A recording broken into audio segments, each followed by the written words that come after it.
अत्यंत प्राचीन काल से भारतवर्ष में गणेश पूजा होती चली आ रही है। गणेश जी आदि देवता के नाम से विख्यात हैं। किसी भी मांगलिक कार्य में निर्विघ्न रूप से कार्य की सिद्धि के निमित्त इनकी पूजा सर्वप्रथम की जाती है।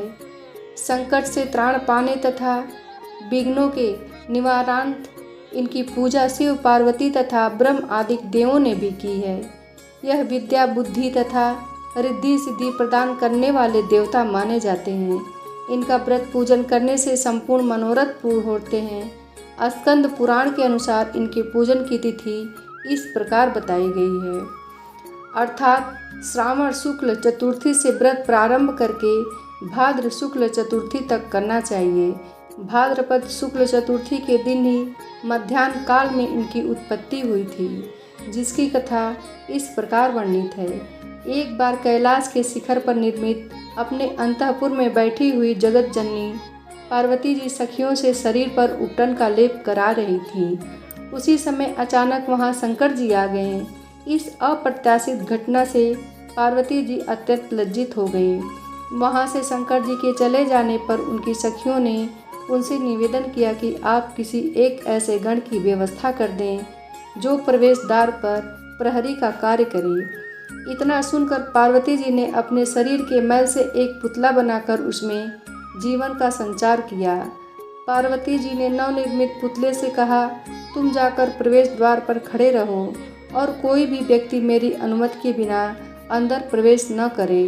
उस पुत्र ने वैसा ही किया। जब शिव जी ने अंदर जाना चाहा तो द्वारपाल वेशधारी गणेश जी ने उनका मार्ग रोक दिया। वाद विवाद ने युद्ध का रूप ले लिया। युद्ध में सभी देवों से पराजित हो जाने के पश्चात क्रुद्ध होकर शिव जी ने अपने त्रिशूल से उस गण का शिरोच्छेदन कर दिया। पुत्र की मृत्यु से कुपित होकर पार्वती जी ने बहुत ही उग्र रूप धारण कर लिया। अंत में देवताओं ने उन्हें जीवन दान देकर प्रथम पूज्य बनाने का वचन दिया। शंकर जी ने हाथी के नवजात शिशु का मस्तक लाकर उस खंडित धड़ से जोड़ दिया, जिसके कारण गणेश जी का नाम गजानन प्रसिद्ध हुआ। पुराणों में इनके 12 नाम गिनाए गए हैं, जो अपने विशिष्ट कारणों के द्वारा वे नाम विश्व में विख्यात हैं। अपने ज्येष्ठ भ्राता कार्तिकेय से युद्ध करते समय इनका एक दांत टूट गया, जिसके फलस्वरूप इन्हें एक दंत के नाम से जाना गया। व्रत विधान। गणेश जी का व्रत चतुर्थी तिथि को किया जाता है। उस दिन व्रती को प्रातःकाल अपने शरीर में सफ़ेद तिलों का लेपन करके किसी जलाशय में स्नान करना चाहिए। दिन भर व्रत रहकर सायंकाल आंगन को गोबर से लीप कर मंडप बनावें और उसमें गणेश की मूर्ति स्थापित करके षोडशोपचार से पूजन करें।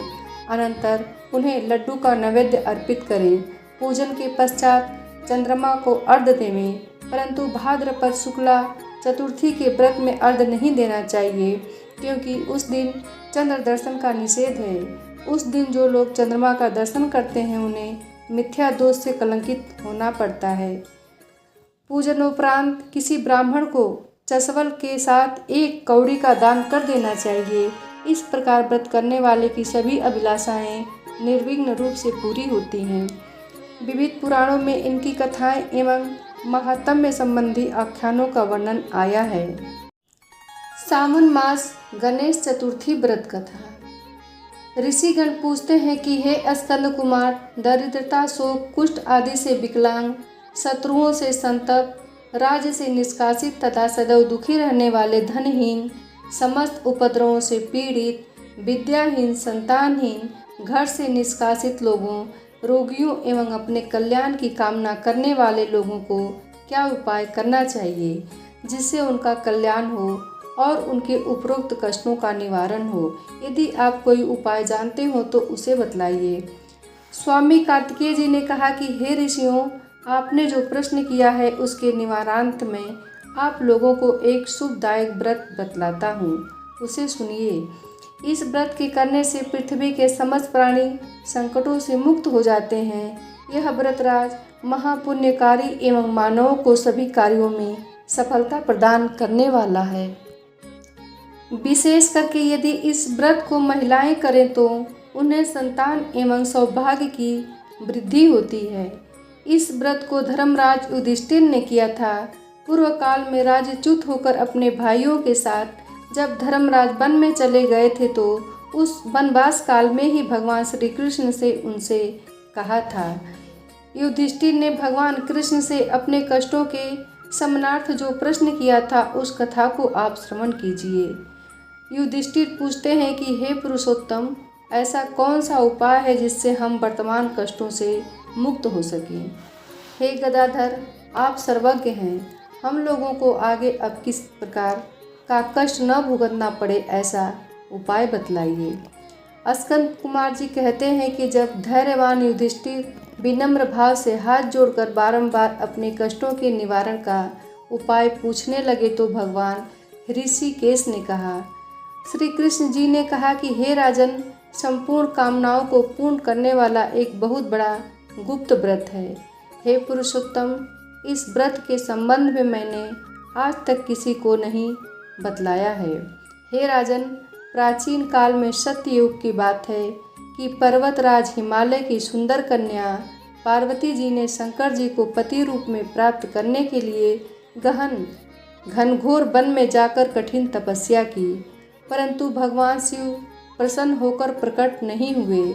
तब शैतल तनया पार्वती जी ने अनादिकाल से विद्यमान गणेश जी का स्मरण किया।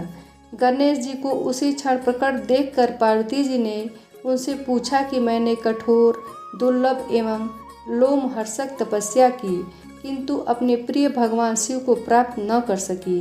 वह कष्ट विनाशक दिव्य व्रत जिसे नारद जी ने कहा है और जो आपका ही व्रत है, उस प्राचीन व्रत के तत्व को आप मुझसे कहिए। पार्वती जी की बात सुनकर तत्कालिक सिद्धिदाता गणेश जी उस कष्टनाशक शुभदायक व्रत का प्रेम से वर्णन करने लगे। गणेश जी ने कहा कि हे अचल सुते, अत्यंत पुण्यकारी एवं समस्त कष्टनाशक व्रत को कीजिए। इसके करने से आपकी सभी आकांक्षाएं पूर्ण होंगी और जो व्यक्ति इस व्रत को करेंगे उन्हें भी सफलता मिलेगी। हे देवादिदेवेश्वरी, श्रावण के कृष्ण चतुर्थी को रात्रि में चंद्रोदय होने पर पूजन करना चाहिए। उस दिन प्रातःकृत से निबटकर मन में संकल्प करें कि जब तक चंद्रोदय नहीं होगा मैं निराहार रहूंगी। पहले गणेश पूजन करके तभी भोजन ग्रहण करूंगी। मन में ऐसा निश्चय करना चाहिए। इसके बाद सफ़ेद तिल के जल से स्नान करें।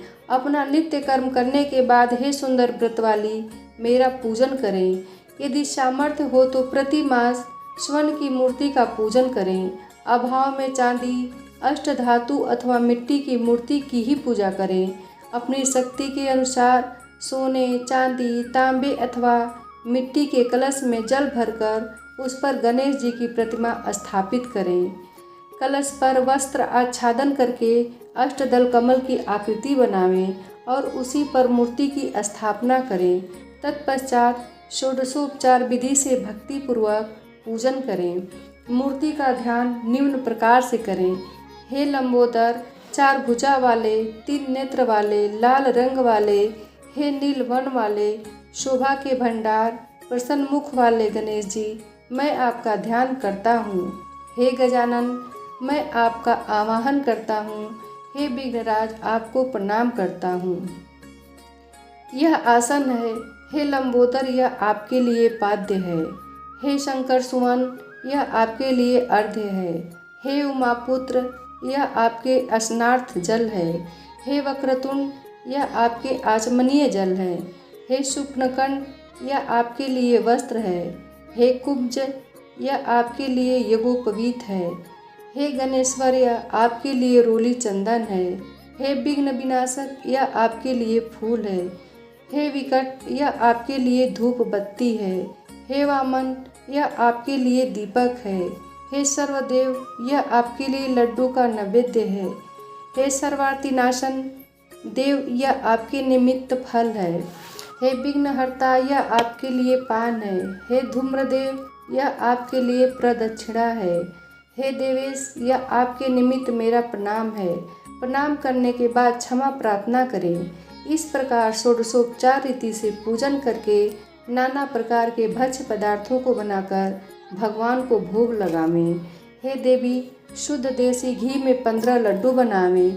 सर्वप्रथम भगवान को लड्डू अर्पित करके उसमें से 5 लड्डू ब्राह्मण को दे दें।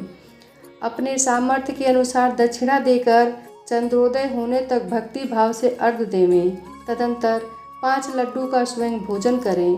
फिर हे देवी, तुम सब तिथियों में सर्वोत्तम हो, गणेश जी की परम प्रियतमा हो। हे चतुर्थी, हमारे द्वारा प्रदत्त अर्घ ग्रहण करो, तुम्हें प्रणाम है। निम्न प्रकार से चंद्रमा को अर्घ प्रदान करें। क्षीर सागर से उत्पन्न हे लक्ष्मी के भाई, हे निशाकर रोहिणी सहित हे शशि, मेरे दिए हुए अर्घ को ग्रहण कीजिए। गणेश जी को इस प्रकार प्रणाम करके, हे लंबोदर, आप संपूर्ण इच्छाओं को पूर्ण करने वाले हैं, आपको प्रणाम है। हे समस्त विघ्नों के नाशक, आप मेरी अभिलाषाओं को पूर्ण करें। तत्पश्चात ब्राह्मण की प्रार्थना करें। हे द्विजराज, आपको नमस्कार है, आप साक्षात देव स्वरूप हैं। गणेश जी की प्रसन्नता के लिए आपको लड्डू समर्पण कर रहे हैं। आप हम दोनों का उद्धार करने के लिए दक्षिणा सहित 5 लड्डुओं को स्वीकार करें।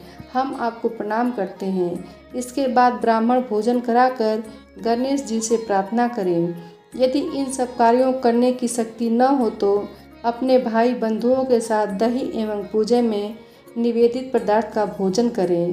प्रार्थना करके प्रतिमा का विसर्जन करें और अपने गुरु को अन्न, वस्त्र आदि एवं दक्षिणा के साथ मूर्ति दे देवें। इस प्रकार से विसर्जन करें।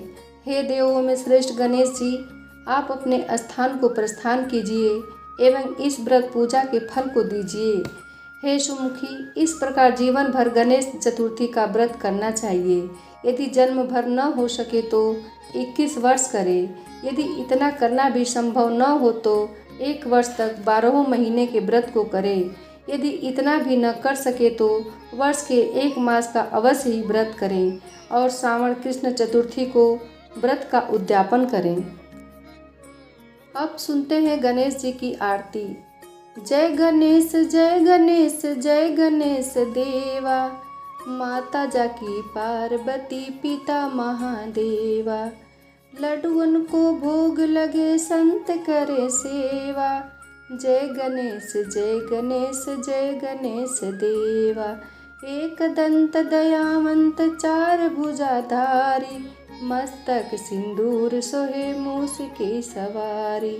जय गणेश जय गणेश जय गणेश देवा। अंधन को आँख देत कोढ़िन को काया, बाझन को पुत्र देत निर्धन को माया। जय गणेश जय गणेश जय गणेश देवा। पान चढ़े फूल चढ़े और चढ़े मेवा, सूरदास शरण आए सुफल कीजे सेवा। जय गणेश जय गणेश जय गणेश देवा। दीनन की लाज रखो शंभु सुतवारी, कामना को पूरा करो जग बलिहारी। जय गणेश जय गणेश जय गणेश देवा।